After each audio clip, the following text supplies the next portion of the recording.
Move faster! The commander bellowed at the top of his lungs, fitting actions to words by springing antelope-like directly into the line of fire. He allowed the small arms fire to wash over him for a second, his ECM easily dealing with the couple of buzz bombs tossed his way. Human military hardware was average at best. What was available to these cultists was simply shit. Don't just fucking stand there! Charge! Emboldened by his graphic demonstration of the superiority of their gear, the soldiers with him finally stopped cowering behind their stone foam cover and charged. A quick sweep of their lasers dispatched the drone turrets that had been keeping them pinned down, and then they were inside. The outer doors weren't even properly fortified. He had simply kicked them down. Demolitions! Sir, the specialist answered. The commander pointed down. Make me a hole. But sir, we don't know the layout of— Did I ask for fucking backtalk? The commander roared again. Do it! Yes, sir, the specialist answered, fear in his voice. The commander growled. These Marines were not the hardened commandos he was accustomed to leading. They were garrison troops, stationed on carriers that barely ever moved. However, they were what he had available. Simply getting him on site had burned out the engines of 3 sprint couriers. Their inexperience could cost everything. Commander, you're in the— Shrapnel from this material isn't hard enough to penetrate armor. Stop fucking questioning me and hit it. Wham! He was jumping down even before the shrapnel had cleared. His troops followed more tentatively. Again. Sir, the structural— Again! Wham! More drones attempted to stop him. They were destroyed. Wham! The air was flooded with corrosive and volatile compounds. His armor simply shrugged them off. Wham! More drones, a buzz bomb swarm this time. He created a blizzard of shrapnel. Wham! Wham! Wham! Wham! Radar informed the commander that he was on the last level. A quick look around revealed a large, secure, and generally extremely important-looking door. Demolitions! He growled. By now the soldiers were reacting to his orders almost quickly enough to be acceptable, not, alas, anticipating them as his commandos would have, but needs must. He revised his opinion of them sharply downward again when they flinched away from the door when it suddenly started opening of its own volition. Grenade volley ready, he growled, preparing to wipe out the last pocket of resistance. Sir, look! A hologram shimmered to life in the gap between the wall and the partly open door, one of the standard signs of surrender. The commander blinked. In his experience, lunatic cultists didn't normally surrender. Be ready for anything, he warned, and then bounded in through the gap. None of the cultists were armed. All were making the standard gesture of surrender manipulator limbs splayed away from the body, but incongruously, they were all baring their teeth. A thread display while surrendered. Then his armor informed him that it was a display of friendliness or humor among humans. Odd. He noticed the apparatus in the middle of the room, a hemisphere, with a gap in the middle containing something that hurt his eyes. He whirled upon the assembled cultists. Scientists? One of them, the most senior, began to make an odd barking sound. Laughter. His armor helpfully informed him. The rest joined in a few seconds later. You're too late, the senior one said. It's already active. The commander glanced back at the brain-hurting, slowly, quickly twisting / receding / approaching / frozen thing, and then he turned back and jammed the most obvious of his gun muzzles into the apparent leader's face. A time machine? The soldiers murmured and shifted, uneasy. They had been briefed about the possibility, of course, but time machines were myth, legend, something out of the Dawn War and the Long Night, not something they could look at and then glance away quickly from that sucking, pushing vortex spire. Yes. He had stopped laughing, but the grin was still there. He showed no fear of the gun in his face.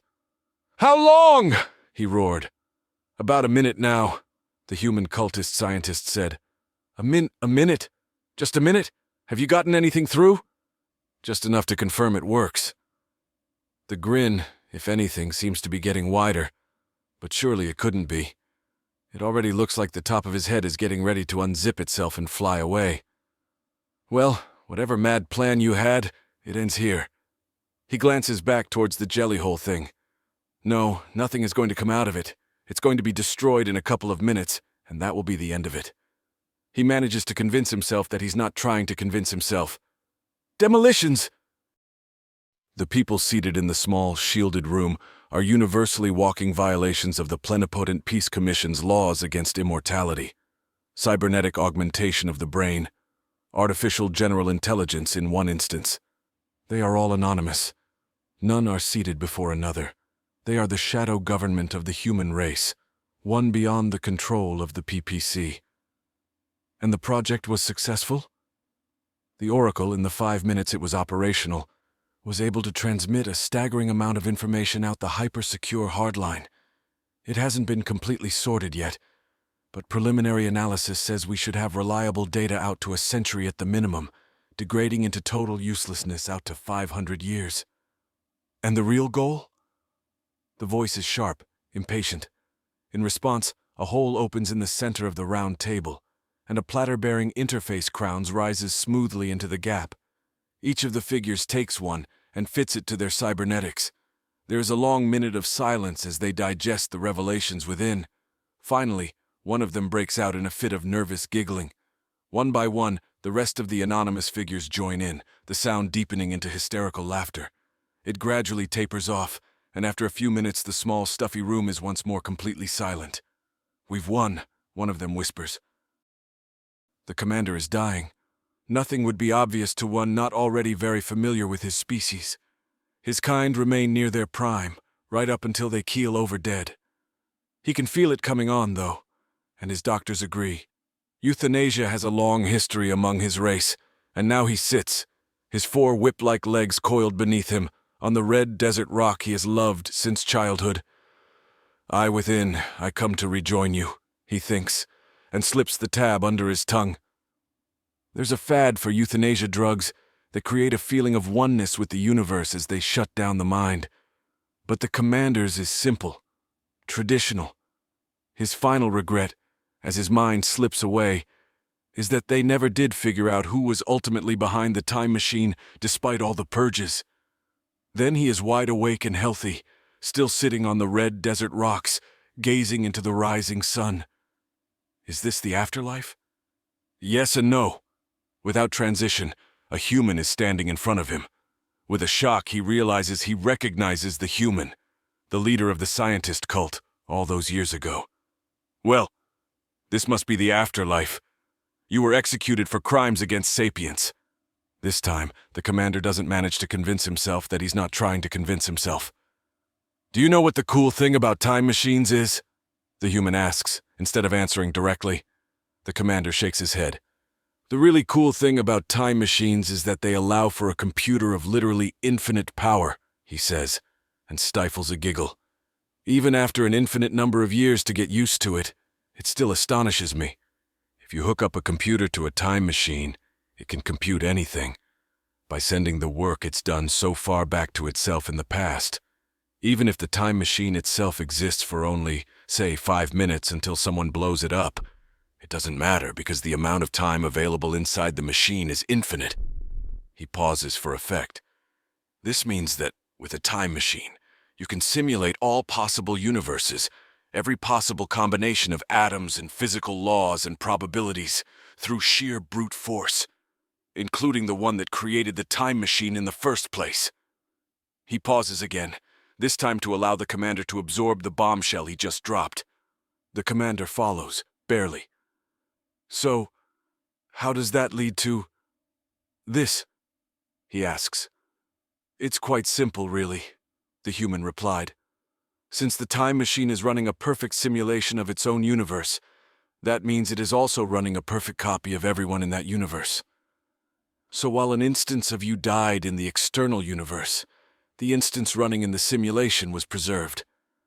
I could go into detail about the gymnastics involved in getting a computer to distinguish person from non-person, but I sense you're not in the mood for technical details right now." The commander slumped. "So, I'm just a copy? The real me is dead?" "You're a copy, but you're not just a copy," the human said. "You haven't died any more than a computer program ceases to exist when a copy of it is deleted." There was another long silence while the commander thought. How long, he couldn't say. Time seemed indeterminate here, as he supposed was only appropriate given the circumstances. So, why rescue me? Why not, I don't know, your fellow cultists? The cultist, no, scientist, he supposed, simply grinned in response. He seemed to be waiting. Now why would he be waiting when he seemed so talkative? Oh. You're resurrecting everyone, he said, across all possible universes. The human laughed again. I knew you had a head on your shoulders. Time went indeterminate again, but it felt shorter somehow. Could I see my family again? The commander asked. Only a thought away, the human replied, and without transition vanished. The commander stood up. Simply appearing seemed inappropriate, so he made a simple wooden door appear in the middle of the red desert between him and the dawn, and he stepped through into eternity.